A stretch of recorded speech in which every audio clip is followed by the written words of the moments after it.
everyone. Hello. Thank you for joining us. We made it. We're here. Apologize for the inconvenience about rescheduling because we lost power after that big storm at the end of June when it was supposed to be, but we are here now.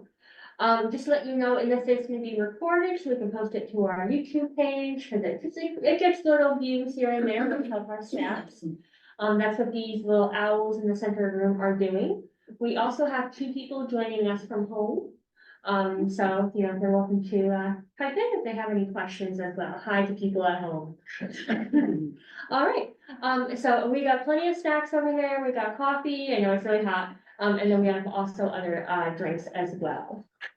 All right. So we're going to be talking about some books that we read after with the last couple of months. Stuff that we enjoyed, stuff that we recommend. Some of it is brand new, came out this year. Some of it is, you know, a couple of years older, just so that there's a chance that you can get it. And we'll see how it goes. And my name is Jennifer, and I've got like 2 lovely ladies here as well. And I've got Joan and I've got Julie here. Oh, geez. Yes. Yes, Yes, it is. Okay, wait. All right, so with that, we're gonna get started. Let me just make all of this go away. Okay. All right, so I'm gonna start things off. This is The Warm Hands of Ghosts by Catherine Arden. It did come out this year, 2024, and it is a fiction, historical fiction, actually. So I always need to have a historical fiction book on my recommendation list, and this one does not disappoint. I usually always do World War II. It's just so prevalent. There's plenty of them out there. This is actually going back a little bit farther. We're doing the Great War, World War I.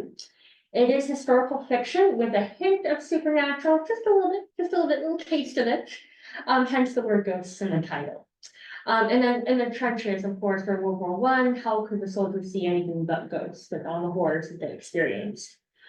So we're in World War I, and our main character is Nurse. She is a very accomplished, we have a nurse and she's very accomplished. Her name is Laura, and she's desperately searching for her lost brother, Freddie. Freddie was disappeared in the trenches. He's not necessarily dead, but he's not necessarily active. They just don't know what happened to them, and they can give her no answers, and she is not accepting that. So Laura goes to the front lines, following whispers of ghosts, tales of missing soldiers. She's doing anything she can to find her brother, dead or alive. She does know about the reality here. So the story unfolds with 2 points of view. You have Laura, and then you also follow Freddie's story. But the dual perspectives, I know that can kind of trip people up. I swear it only adds to the intrigue. You can definitely tell them apart, siblings. So Laura and Freddie are very extremely layered. You're gonna fall in love with them. And you follow them with their gut-wrenching journey from beginning to end, because after all, this is World War I, this is wartime. So I haven't read much World War I books. This was kind of the biggest one. It's always been kind of in the background of previous books. And this is like the first time I was thrown into the action, and it's, you know, it was definitely worth a read. And after being so overshadowed by World War II books, you know, it really stands out, I believe. So Catherine Arden's writing is very good. Lots of descriptions. She paints a world of devastation, of loss, of horror from the eyes of a nurse and a soldier on the front lines. She has written a few other things, but those are mostly young adult, so I don't know if I'll try them, but this is her first adult novel. And I'm, you know, interested to see what else she's got, because this was a very, very good first adult novel that she's had. But in the end, it's a book about a haunting with a title like that. You have characters who are, you know, seem to have lost everything. They're running away from their ghosts in their past, but you know, they also have to rely on their present ghosts, on their future, for salvation. So it's really good. It's a really good book. Very nice. All right, I'm gonna pass it along to Joan. So I did The Silver Gnome by Andrei Kurkov. It's a new book. He's a Ukrainian author, and this is again World War I, but in Ukraine, where it's a country that's being taken over by the Red Army, the White Army, the Russian Army, and the Ukrainians are trying to repel all of them. So it's a very fluid political situation. So we have our little character, Samson Koljeko, who had been an engineering student, but whose father was killed and his ear was removed by the sword of a Cossack. So he figures engineering is probably not gonna be where he can get a job in this kind of fluid political situation. One thing follows another, and he's hired by the police because he's able to write complete sentences. It works. It's all good. The silver bone is it's a trophy of war. No one is quite sure where it came from, who it belongs to, why it is a bone in silver. Goes through all sorts of gyrations and situations, and finally is able to make sense of it. He solves the mystery, but the mystery is almost secondary to the upheaval and the societal breakdowns that are occurring. I don't know anything about. I mean, Ukraine is not top of our list nowadays, and certainly it wasn't in 1919. So this is all very new to me, and I found it at least as interesting politically and societally as I found the mystery interesting. So I would recommend it. It's unusual in its setting, and it's worth a look. And he's coming out with another book, so that's all good. Go ahead, Julie. Okay, my first contribution is a book by the author of The Silent Patient. I don't know if any one of you have read that. That is why I focused on this particular title, The Fury. The author is Alex Michaelides. Mr. Michaelides takes us to basically takes us to an island in Greece where a movie star named Lana and her following have been invited. The narrator is one of the invitees, and the story actually precedes it begins in London and then moves, you might say the entire entourage moves itself to Greece in what becomes, for all intents and purposes, a game of Clue when a member of the group is found murdered.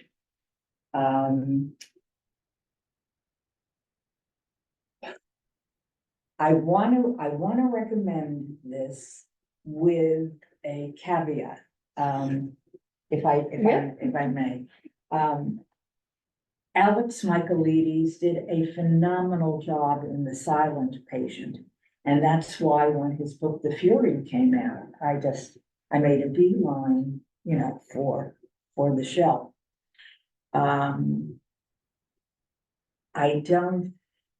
I think he was attempting to recreate that spark, which literally threw readers back in their seats when they were reading The Silent Patient. I don't know that he has accomplished that with the same degree of success in this new book. I think that was what he saw as his formula for success. So I was interested in reading it. I did find the storyline interesting.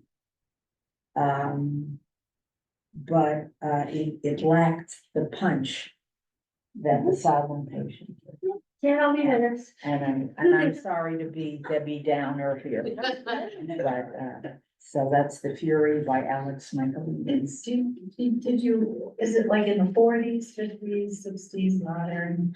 Modern. It's interesting. It's not dated. Can I say? Yeah, so it's just, they're all separate, isolated. Silent Patient was very good. Wasn't that? Yeah, excellent? I enjoyed that. So did I.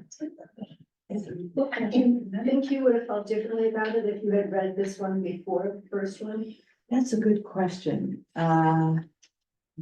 Maybe so, yeah, because I wouldn't have had the silent patient as a basis for comparison. Sometimes that's a good thing, right? Absolutely, but I had to be honest with you. I have to be honest with you. Yeah, absolutely.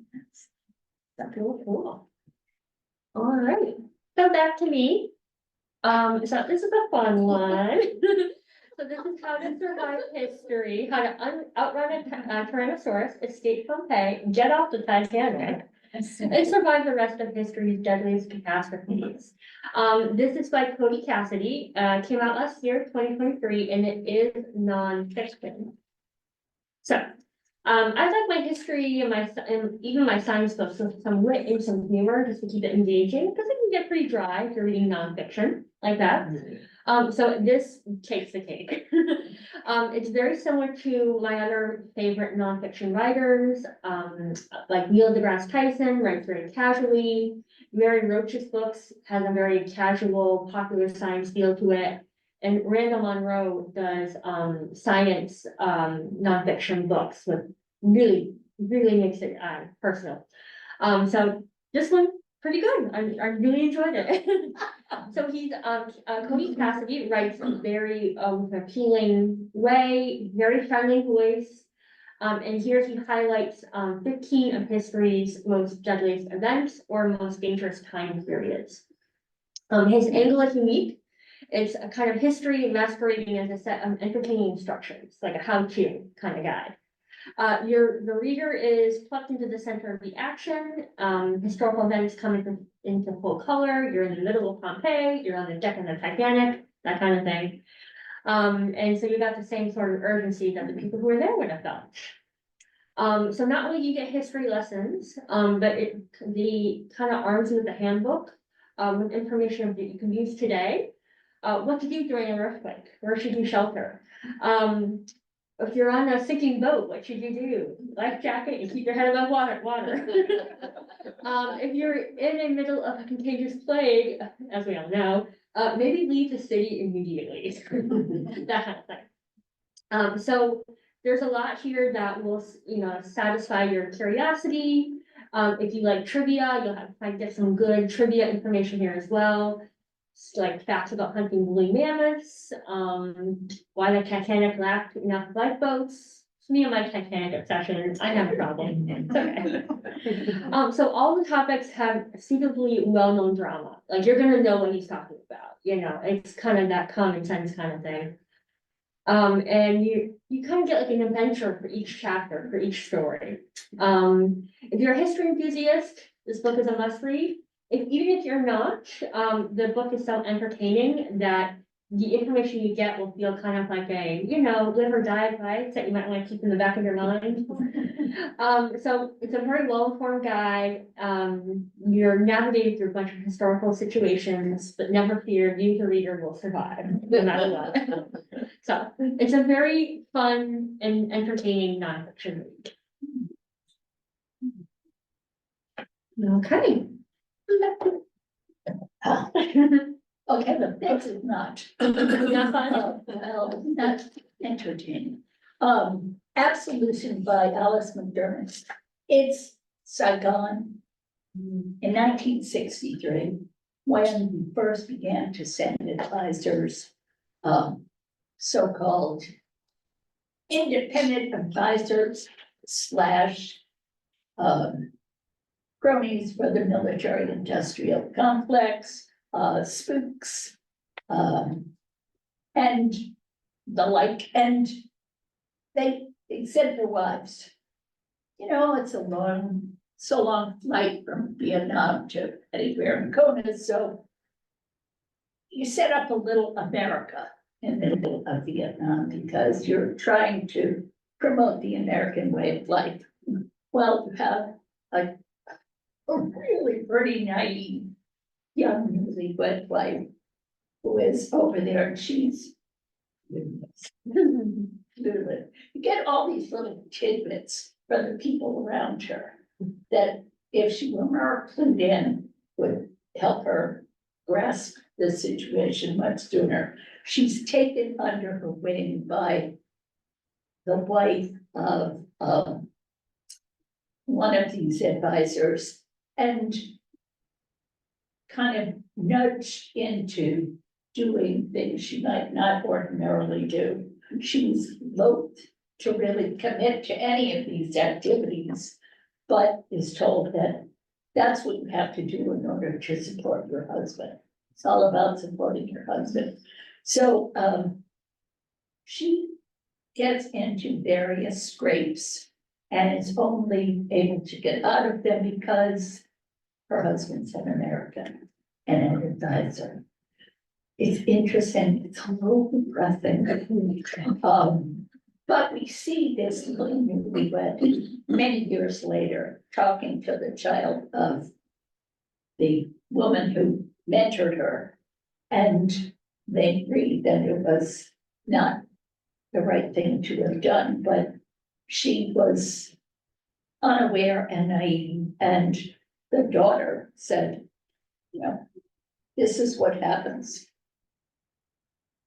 I'm glad I read it. I felt really bad for her because she was so totally innocent. But then I thought, well, that happens to everyone in a war zone. Start off innocent, become seduced, and you find a way to make it work for you, whether or not it's legal or moral or ethical. So, interesting book. It's not light, but it's well worth reading. So,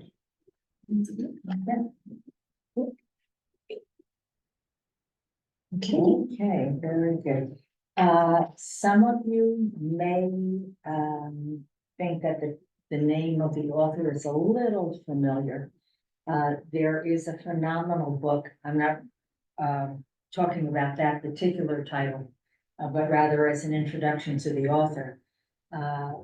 The book I'm thinking of initially is Sarah's Thesis, right, which was written by Tatiana de Rosnay, who is a Parisian, has chosen to make Paris her home, and has now returned with a rather futuristic, somewhat shadowy title, entitled Flowers of Darkness. She's once again returned her readership to Paris. Post-war, actually, it's in the future. And she tells the story through the eyes and life of a woman who is a grandmother. She is a professional writer. She has had 2 marriages, both unfortunately unsuccessful. And she has just left her second husband and is looking for suitable housing. Not just any old housing, but housing that will enable her to concentrate on her work, on her own. She is, and she thinks she is fortunate enough to find a vacancy in a building that is devoted by management to the housing of a tenancy that consists of writers and artists. So she is absolutely elated that there is a space for her in this building. But all is not as it seems. She starts, as time goes by, she gets the uncomfortable feeling that she's being watched in the apartment. And she speaks with her granddaughter about it, with her daughter about it. She's dealing with some ghosts of her own. In addition to the second husband who was unfaithful. There was a first husband, needless to say, and a child who died. So she is carrying these ghosts with her. It's, let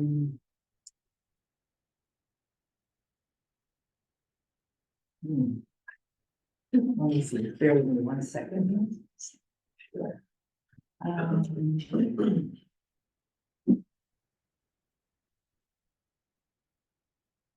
I didn't get the feeling at the end of the story that anything had been resolved. She does depart this building.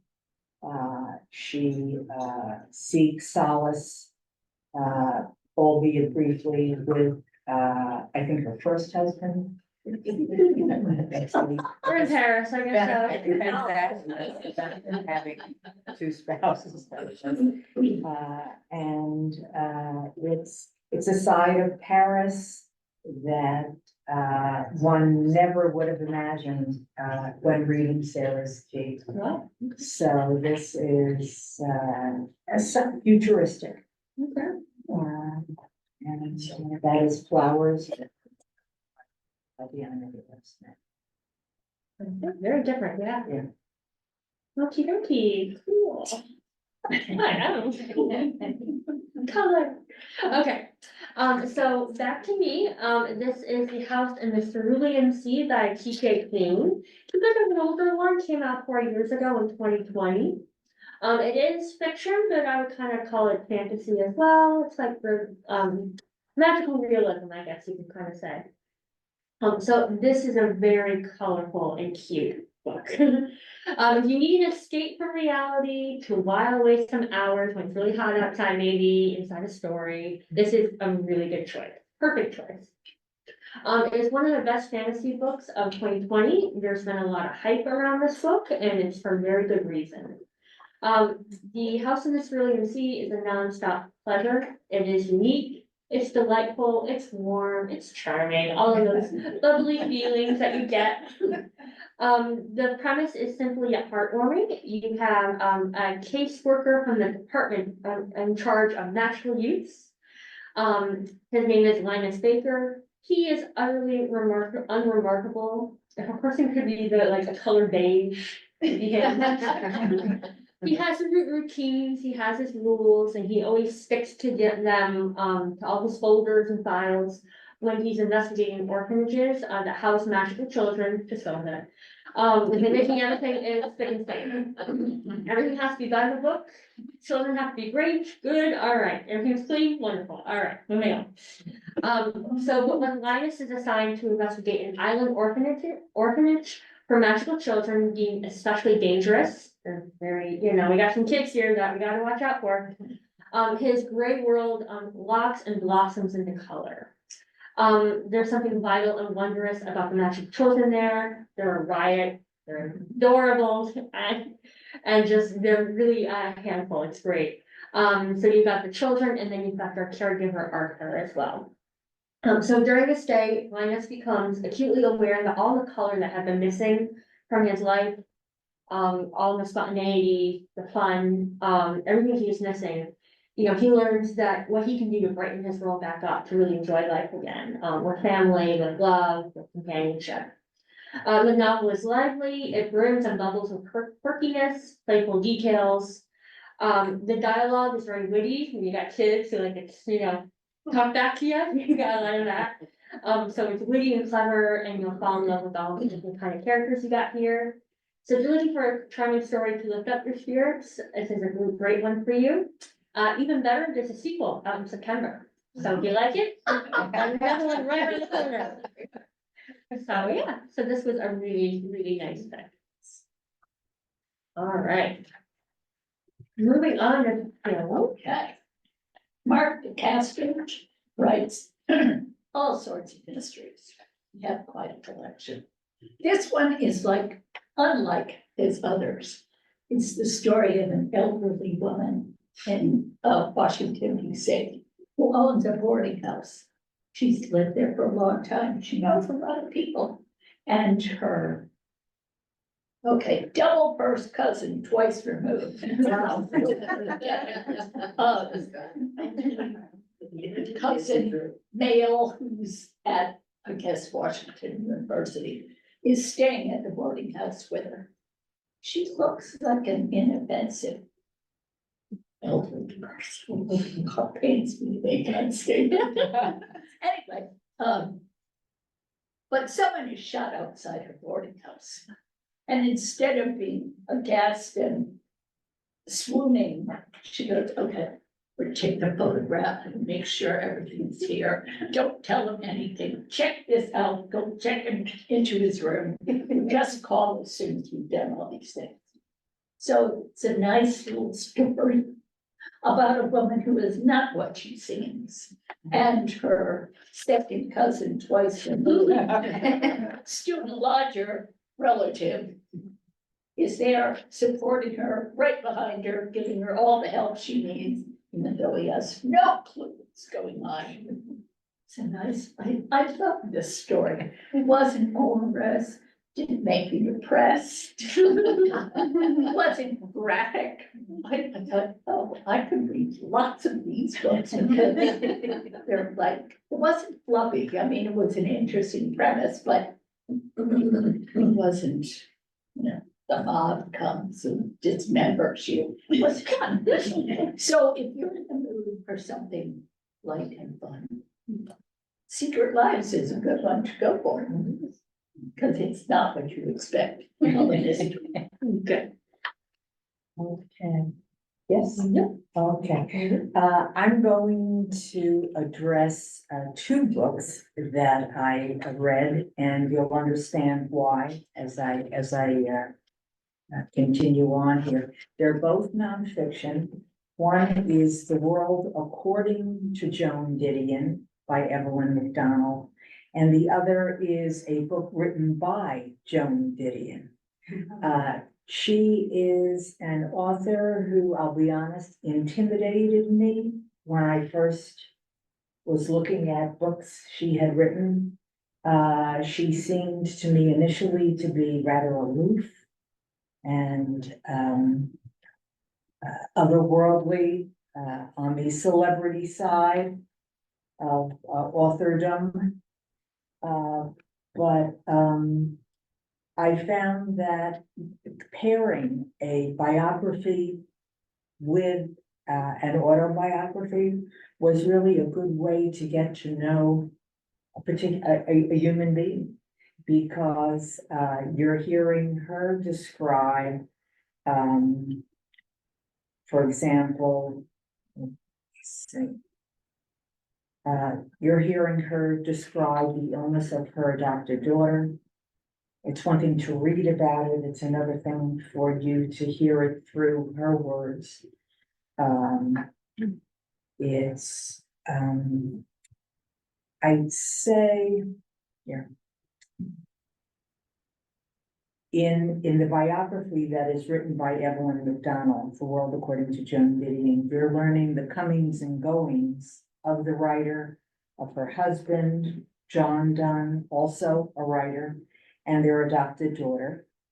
And one might conclude that the rich and the famous are not impervious to pain and loss, but I think it's the ability to corral the essence of these experiences that contributed to Didion's talent as an effective writer. She writes unpretentiously, she writes honestly. She does not view herself as a perfect person by any stretch of the imagination. As I mentioned in the blurb, one of her disappointments in life was not getting into Stanford University, along with the rest of her friends, but she appears to have done pretty damn well for herself. She Probably graduated. regretted that, huh? Pardon me? They probably regretted not admitting her. Oh, boy, have they. She did graduate from Berkeley. And, you do see a very, I mean, when you're reading the two titles, in tandem, you really do get a sense of what the person is, or of who the person is. So I would recommend reading both of them. One is a more objective view by, Evelyn McDonald, and then a more personal view by Gideon herself. Is there anything you want to say particularly about the autobiography? About the, Yeah, about her autobiography? about the autobiography, she does not, from having read it, I got, well, she dealt with the death of her daughter, which occurred not long after the death of her husband. Her daughter, an adopted daughter, had been ill and died when, the daughter, was about 38 years of age, which is, you're just getting started at that age, just getting a sense of self. Um, ooh, I don't know what else to say. Did you like one more than the other? Like Um, which one should they start with? They are I would, I would probably start with Didion's autobiography. And which is, let me tell you what I mean. The reason, when I've always been intimidated by her. Okay. I did not approach the books with, any acceptance for the author. Hmm. I'll leave it at that. Okay. I'm sorry. I'm No, you're good. yapping on. All right, cool. All right. All right, let's get a little creepy. Oh, come on, join me. Okay, so here we've got, Hold Before Dark, by Riley Sager.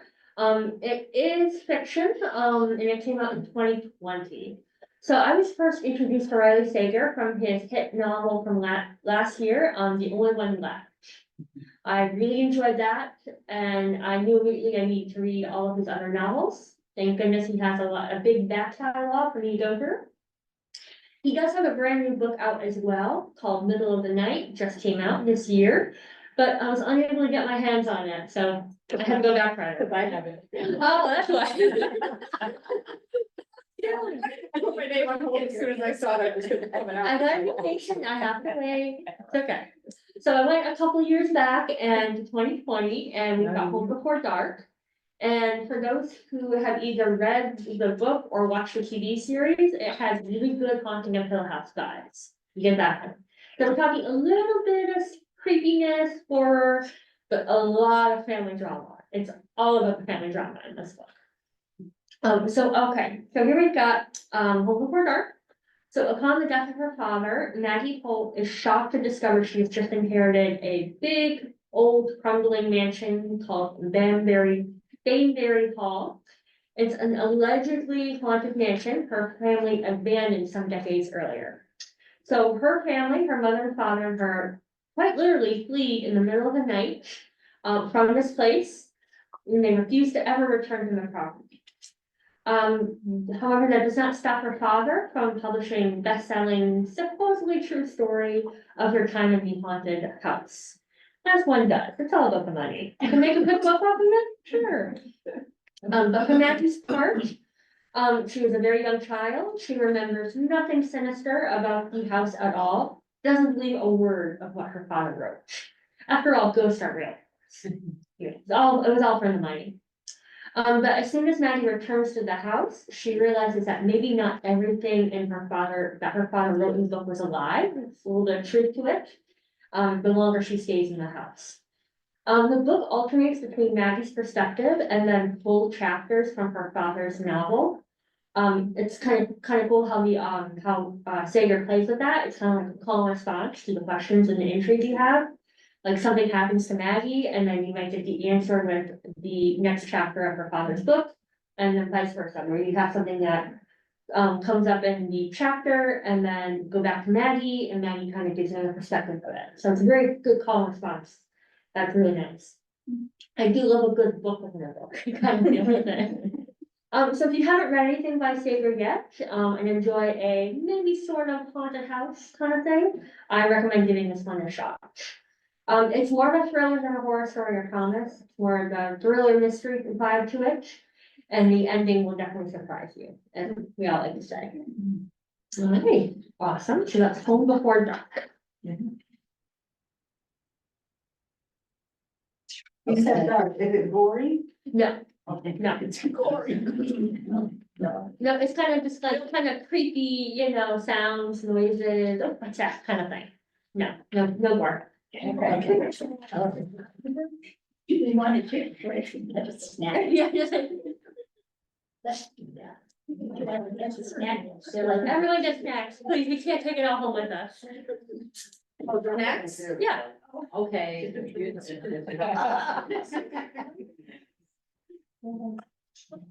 I'm sorry for the people at home, no snacks for you. Okay. Michelle, did you get a nice snack?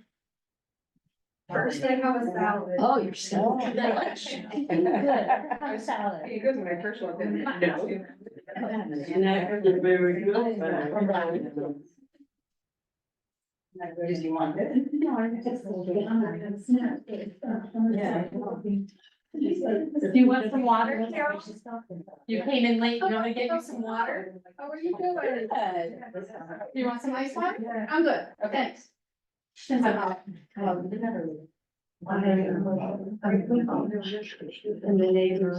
neighbor like. Now they are. Now your daughter, has never even put a year and a half. And she's, oh, you're not. So that's. Why would you make? Well, I have, oh, I just like to thank. I took it all. That's what salad. Yeah, I have some. And so. Again, I'll just So have I it pulled all out. out. I think I'll get It's like, I know. You know, I mean, they just sort of, it's fun, they feel like they're totally not books like that. Yeah, okay. Yeah. We have an eclectic taste between the three of us. No, I'm always good at mysteries. Okay, so my next book is Survivors of the Flotilla, which is a new book by Hannah Durkin. Is the world's most minutia-oriented woman author in the world. Half the book is footnotes, Oh my god. which is really good because I didn't read them. It's the story of the 100 or so people who were taken captive in Africa and shipped off to Mobile, Alabama as the last official slave ship after the US had banned the importation of slaves. It was officially no more slaves, but people knew what was going on. And they didn't really say much, as long as they weren't faced with the slaves themselves. So they got to Alabama, they were shipped upriver. People didn't see. People were taken off into the boonies or the other one of the mangrove areas. They were just kept, and then you got to see all of these people, many of whom survived into the early 1900s and were interviewed by researchers. Zora Neale Hurston was one of the people who interviewed these people.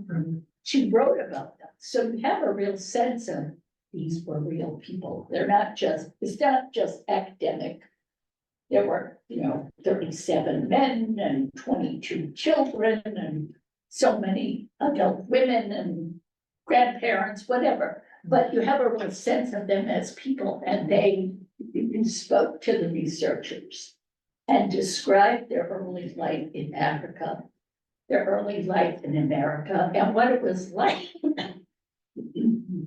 Very detail oriented. I found it was almost a little too much detail. Mhm. I mean, I like to know things. I like a certain amount of distance from something, but it was very informative, and I would highly recommend it, if only because you have so much information about the people who were passengers. And most of the slave ships, we don't know anything. They don't remember anything. They were never spoken to. They were, in one sense, absorbed by that feudal society and taken, dispersed around the country. So you don't really know much, but here, you know, who they were, what they were like, where they came from, what their families were like. They become real people, which is important for us to remember because it's so easy to view them as slaves, you know, monolithic group. But here they're individuals and it's worth reading if you like footnotes. Oh, All right, going on to daily. I saved the favorite of my favorite book for last. Usually, one, or, I mean, if you're. I don't know how to describe this. Usually you read a book, it clicks. And then if a movie comes out, you want to run and see the movie to see how the movie version compares with the book. In this case, for me, it was the reverse. My husband said, let's go see this movie. It's called A Young Woman in the Sea. Sounds good. I knew it was based on the life of Gertrude Ederle, or Trudy Ederle, who, and most of you probably know, she was the first woman in history to successfully swim the English Channel. And the movie was so impressive to me. And I'm usually a person who checks her watch every 15, 20 minutes when I'm in the midst of watching a movie. But the only time I checked my watch was when the movie was over and the credits were playing. So I figured, this is such a compelling story. The movie is based, to return to the world of books, upon a book by an author named Glenn Stout called, aptly, Young Woman and the Sea. It was written by Stout in 2009. He writes about the fact that Trudy's Crossing actually occurred in 1929. But he doesn't begin at that moment. You get a feel and an appreciation of the family that Trudy came from. She came from a very tight-knit, supportive family. She too was portrayed both in the book and in the movie as being somewhat headstrong and determined, despite what her father said. She said, I'm sorry, this is what I set my sights on, this is what I'm going to accomplish. And to her family's credit, the father and the mother came around. She had phenomenal support from her sister Meg, who at one point during the swim actually got off the boat into the water and swam alongside her sister because she sensed that her sister was getting a little too fatigued and perhaps on the verge of feeling overcome by what was going on in the water. She did not meet with success during her first try, and that is portrayed by Glenn Stout as being accredited to her coach, who was a man hell-bent on sabotaging her. He gave her a drink. While obviously nourishment was a necessity, even when you're swimming in the water. And it turns out it started to put her to sleep. And that caused the initial aborted attempt. Was Of he her. punished for that or no? Pardon? Was he punished for that or no? If he was, that wasn't the focus of the book. I'll be honest with you, I don't recall having heard that. I was more focused on Yeah. Trudy and what she was doing. But, Trudy did come back. She, attempted it a second time, very successfully. And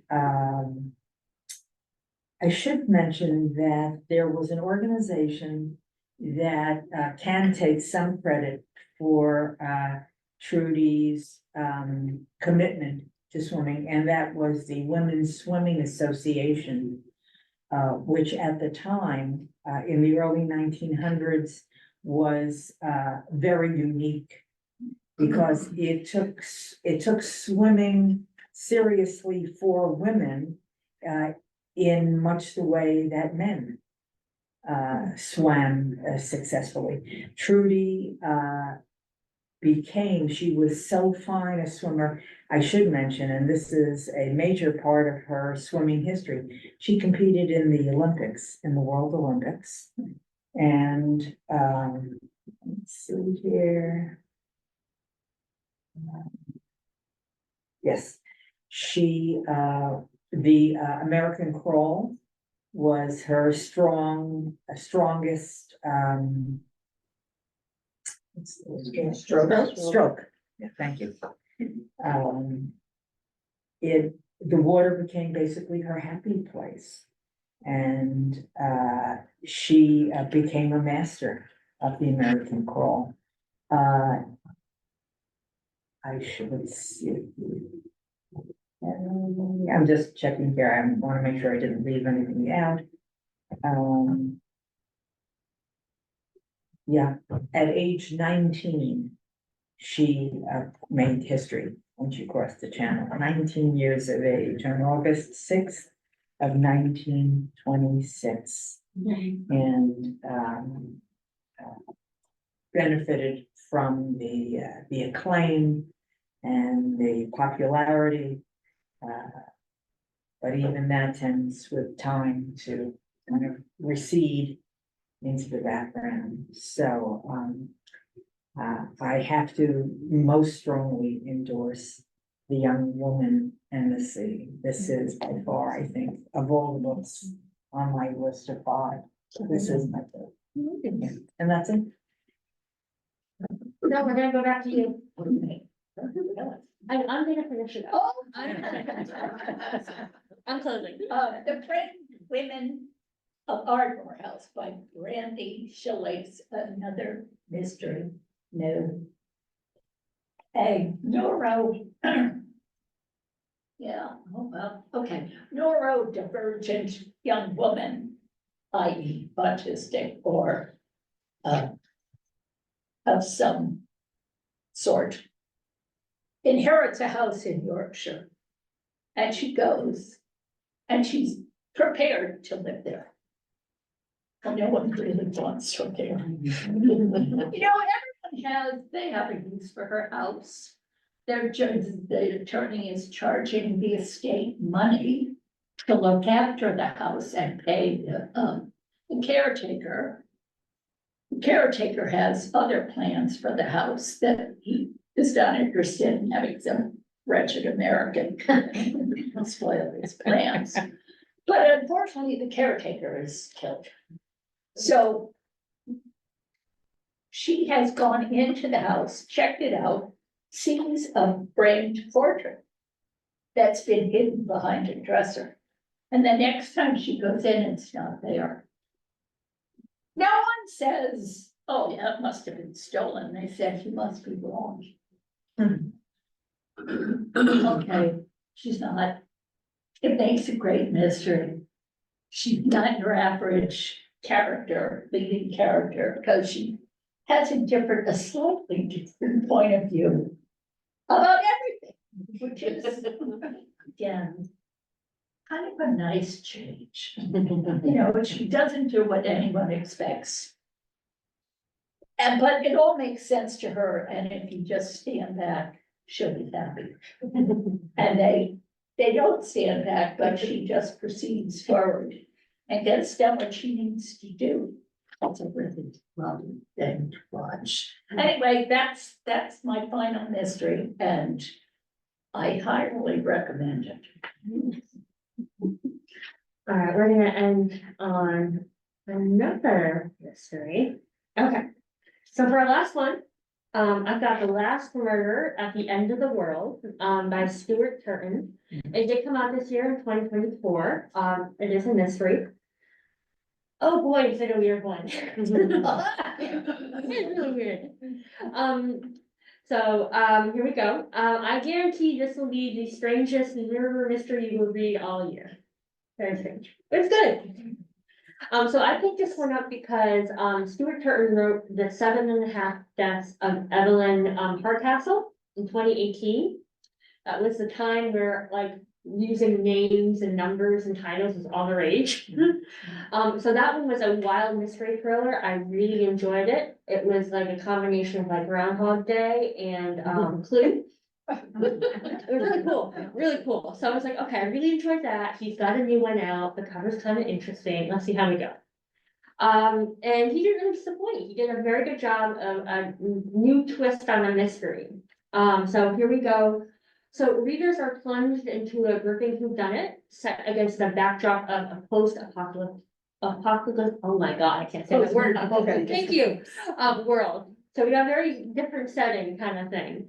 The story unfolds in an idyllic island. It's the last refuge in a world decimated by a deadly fog. This fog kills any human being it touches, and this is the last safe place on Earth. The island shelters over 100 villagers and 3 scientists, and it seems like a peaceful haven. You've got some reasonable scientist people, and you've got your worker bees and the villagers, and what could go wrong? But of course, there is a murder of one of these revered scientists, and it sends shockwaves through the community. People freak out, what's going on, and then to make things worse, having a murderer on the island, is the fatal fog is now slowly creeping in.